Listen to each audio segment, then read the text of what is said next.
A very good afternoon and welcome to Oestersund in Sweden for day 3 of the biathlon season.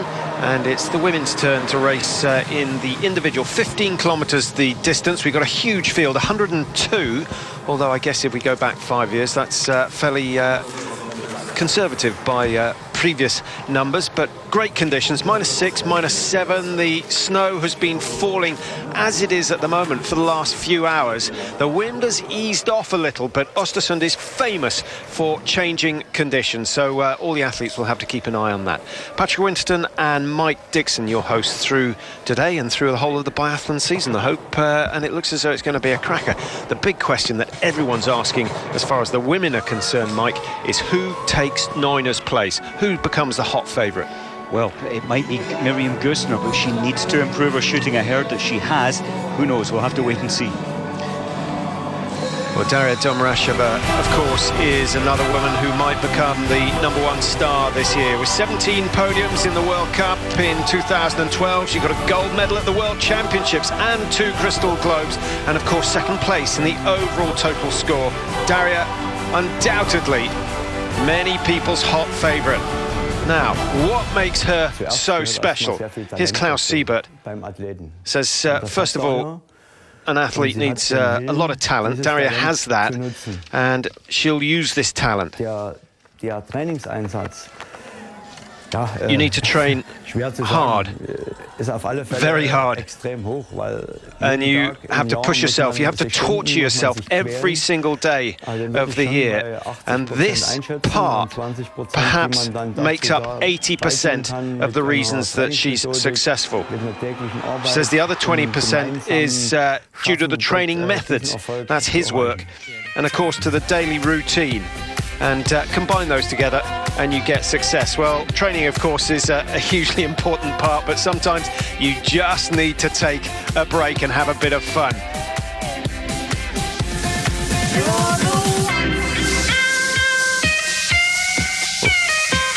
Klaus Siebert, her coach, saying he's a very emotional person. Also during the training, for him the relationship with the athlete is hugely important. In training, he tries to give every single athlete as much confidence as possible. He says if you've got the confidence, it makes the training easier, it makes the training more fun, and it makes the racing hopefully more successful. And that's what his goal has been over the years, and he's done a fantastic job with Darya Domracheva. And of course, she ended the season on a high note, winning 2 successive races in Khanty-Mansiysk. And if she wins today, it will make it 3 in a row. Klaus, when asked who is going to give her a race this year, you don't have to worry about that. There are plenty in the field who are strong enough. She says Kaisa MÄKÄRÄINEN, Anastasia Kuzmina, Andrea Henkel, Tina Bachmann, and of course Olga Zaitseva. He said there are enough athletes there to have a fantastic contest, despite the fact that Magdalena Neuner has retired. It might just make it a little bit easier for the likes of Domracheva.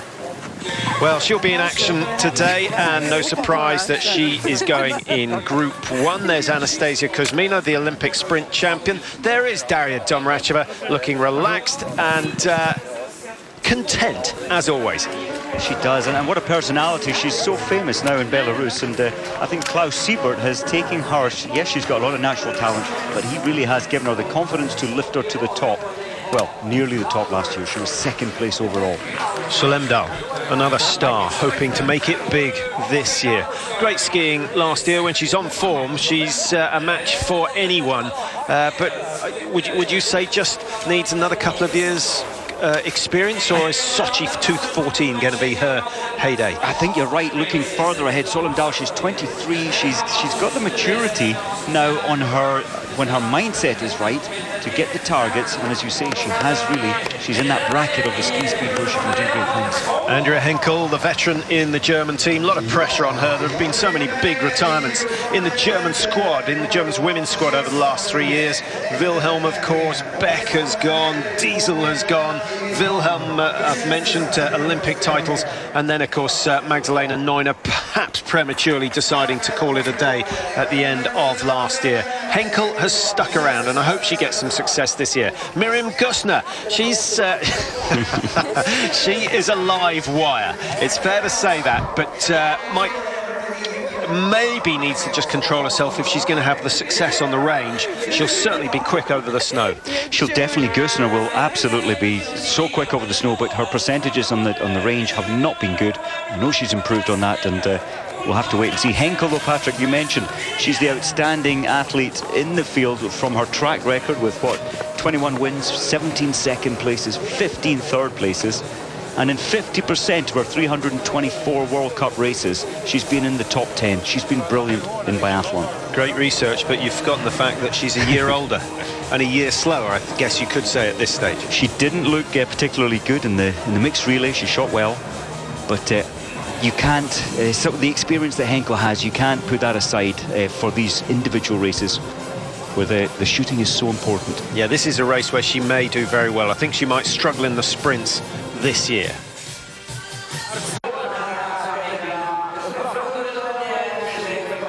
Well, here is the start list for today's 15-kilometre individual. Once again, all the favourites have decided to go in Group 1. I guess the snow is a factor there, and the temperatures with evening races does tend to drop 3 or 4 degrees, and we're at -7. We're just about at the stage where the snow gets a little slower to ski on as the crystals get sharper and more brittle, and so I guess we're looking at maybe a 30-second advantage over the 15k by going in Group 1. It's not as if the top seeds need that advantage, Mike. They don't. They are up there because of the track record from last year. And I agree, I think it is going to drop a little bit in terms of speed on the track. And all this machine-made snow underneath, it's taken all the humidity out of the natural snow that's landed on top, so it is very aggressive. Well, we were fortunate enough to be covering the opening stages of the cross-country World Cup last weekend, and in cross-country, the top seeds go last. They do split them by a minute by putting someone else in between, but you cannot argue that it makes a fantastic climax to the race. I would like to see biathlon introducing that. I really would. The top 30 in the world going in the last, and maybe with a lower ranker in between, it would certainly make it exciting. So 102 in all. That's the penultimate start sheet there, and many names that you won't have heard before. We've got a few newcomers. Most of the big names are still here, although the two biggest names in women's biathlon retiring, of course, Neuner and Helena Ekholm. So we've lost the fastest skier, we've lost the best shot, and it is time for someone else to shine. Tora Berger, well, she was about to retire, and the youngsters in the Norwegian team decided, well, they put so much pressure on her that she's decided to come back and work through this transitions phase as the new youngsters come in. And if Berger has another good year this year, it won't be too hard to persuade her to stay on until 2014. I think that must be it. She's 31-year-old, remember, Tora Berger, but what we saw in the mixed relay, she was brilliant. And another thing, Patrick, you mentioned Neuner leaving. Remember, Neuner won 10 out of the 26 races last year, so there's 10 races up for grabs without her here this year. At least. Well, just a minute or so to go before the start of the individual. Palka will be the first away. Welcome to Oestersund in central Sweden for the second consecutive day of Biathlon World Cup action. The men's individual yesterday, it's the women's individual today. 15 kilometres the distance, 102 starters are on the start list, and unlike yesterday where the last starter decided not to go, that was only Einar Bjorndalen. He apparently deciding that his condition wasn't quite right. He's got a sort of man flu, I guess you could call it, but always better to err on the side of caution. But he's just waiting to see whether he's going to race on Saturday and Sunday. Let's hope that he does in the sprint and the pursuit.